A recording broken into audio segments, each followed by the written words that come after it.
Hello, Brian Weeks here again with another MMCD contract consideration. This video clip will cover the topic of how the MMCD provides 3 ways to change a subcontractor.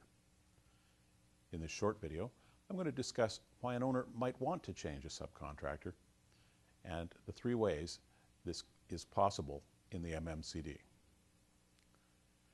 Before any alterations by owners, the Master Municipal Construction Documents provide 3 different ways to deal with the change of a subcontractor. One of these methods can only be used prior to the award of the contract, and the other 2 can only be used after. Our documents go to great length to isolate the owner from subcontractors. When an owner chooses to tender a project rather than doing it themselves, part of the benefit is that the coordination and administration of trades becomes a problem for the general contractor. Of course, the contractor doesn't do this for free. The cost is built into its overheads. Having paid for this benefit by awarding a tender, the owner must be very careful not to lose that benefit by becoming involved in the dealings with subcontractors. Nevertheless, the owner has a vested interest in having an experienced contractor with quality subcontractors on the project. Professionally managed firms with skilled workers make everyone's job easier. The project runs more smoothly, often completes sooner, and administrative chores become easier with fewer unexpected problems. A project with unskilled workers or a badly managed firm will lead to quality problems, delays, claims, and poor working relationships.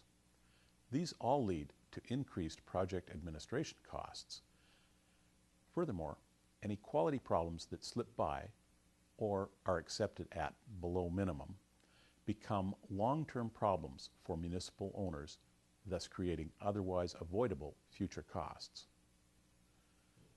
To assist the owner in evaluating tenders, the MMCD provides that each tenderer must submit information on the experience of the tendering firm, its proposed superintendent, and a list of the firms to be engaged as subcontractors.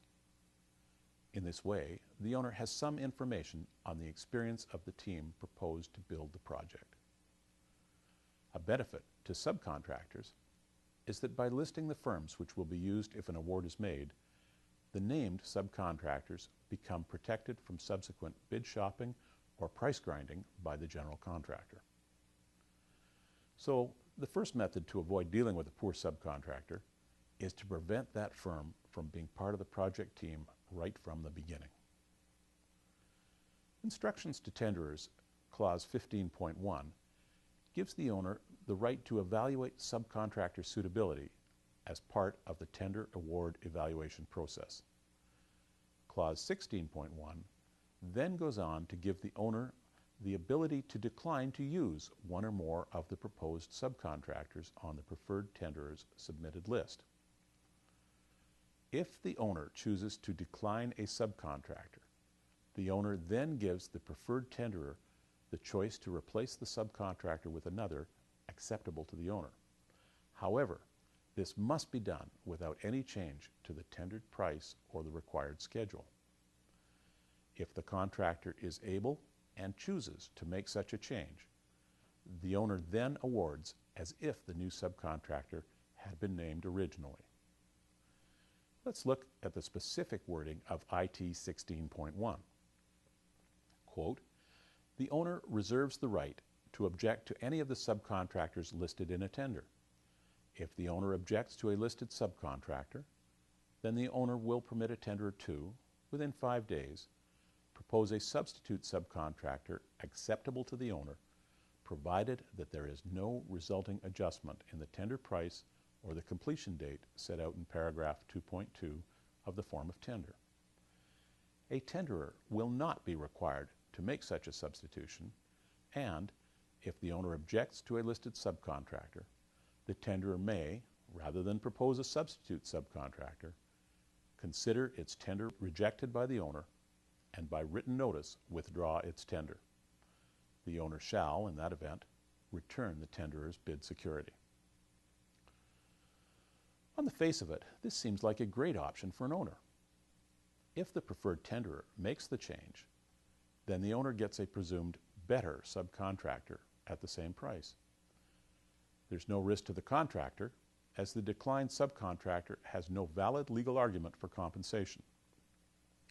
Everyone who bid knew, or should have known, the rules, and this includes subcontractors who are bound by the same agreement.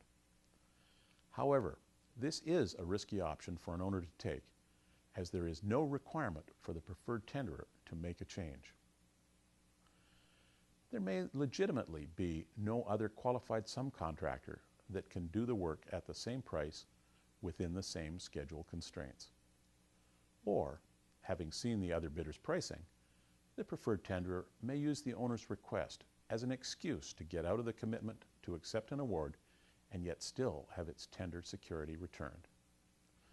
In effect, owners who use this option are turning over their control of tender award to the contractor. The cost of exercising this option may be the difference between the preferred tenderer's price and that of the next preferred tenderer. The lowest cost, lowest risk method for changing a subcontractor comes after award. GC 411.2 is the clause which requires the contractor to use the subcontractors and only those listed in Appendix 5 to the form of the tender. Recognizing that this may not always be possible or even desirable, the same clause enables changes or additions to the subcontractor list, but only with the approval of the contract administrator. For this method to work, the contractor must ask the contract administrator for approval to change a subcontractor. If this does happen, it gives the owner, through the contract administrator, the ability to approve a new subcontractor of equal or better quality. Since it is the contractor's request, there is no cost to the owner unless the owner sees a benefit in contributing to the cost of the change. There's also no risk to the owner that the replacement subcontractor's quality of work will be inadequate. Just because the contract administrator approved the change does not alter the contractor's responsibility. Throughout the MMCD, we reinforce the credo that the contractor is ultimately responsible for strict compliance with all the terms and specifications of the contract. It's up to the contractor to police the work of all trades to ensure that their work meets specification so that there are no problems that become issues between the general contractor and the owner. Remembering that the MMCD insulates the owner from subcontractors, the contract administrator must be careful not to inadvertently tell the contractor to change a subcontractor. We'll deal with an intentional direction in the next method. A quality or schedule problem identified by the contract administrator or inspectors is not to be discussed directly with the subcontractor responsible. The CA must always deal with the superintendent and emphasize it is the superintendent's problem to fix. Reinforcement of the fact that a certain subcontractor is repeatedly causing the superintendent problems may eventually trigger the request to be allowed to change a subcontractor. But what if the contractor never requests to change a problem subcontractor, and that subcontractor is creating significant administrative costs or is doing just marginally acceptable work, or the owner fears that unacceptable work is going unnoticed? The MMCD provides one more method. GC 411.3 gives the owner the ability after award to require the contractor to change a subcontractor to one which is acceptable to the contract administrator. However, this ability comes with significant obligations. Should the CA issue this demand, it must be done through the change order process because it is defined as a change, and the contractor will be due any resulting cost or time impacts from the owner. Furthermore, while the CA can require a change of subcontractor, GC 411.4 ensures that the CA cannot force the contractor to hire a specific subcontractor to which the contractor has reasonable objections. So the three methods have different cost implications. Method 2 should have no cost or time impact to the owner. Method 1, should the preferred tenderer withdraw, has the potential for a cost impact but no schedule change. Method 3, on the other hand, guarantees that the owner will pay resulting costs and for possible schedule delays. Because of the isolation of the owner from subcontractors, the owner is not privy to the details of the subcontract agreements, either price or scope of work. Given this situation, the contract administrator will be unable to quantitatively evaluate if the stated cost of the demanded change is reasonable. If it seems unreasonable, the CA and contractor can negotiate the matter. But if this proves unsuccessful, the CA can designate some value for the change order and leave it to the contractor to initiate a dispute if the designated value is deemed to be worth fighting over. Furthermore, if the working relationship has deteriorated to the point the CA must demand a change of subcontractor, the contractor may not be inclined to secure good value for the owner in the choice of the next subcontractor, or even be reasonable about which firms are acceptable as replacements. Before I wrap up, I'd like to touch on the topic of negotiations. One always likes to negotiate from a position of strength. This makes it tempting for an owner to negotiate with the preferred tenderer prior to award if that preferred tenderer says they cannot replace an undesirable subcontractor without a price increase. I cannot stress enough that this is a very risky thing to do. Not only is it illegal, and it leaves the owner open to damages, but if word gets out that the owner is negotiating prior to award, all bidders, including the preferred tenderer, can withdraw their tenders without risk of losing bid security, as the owner has voided the tender call. Instructions to Tenderers 16.1 sets out exactly how a request to change a subcontractor must be handled. To do otherwise breaches what the Supreme Court of Canada calls Contract A between the owner and all bidders.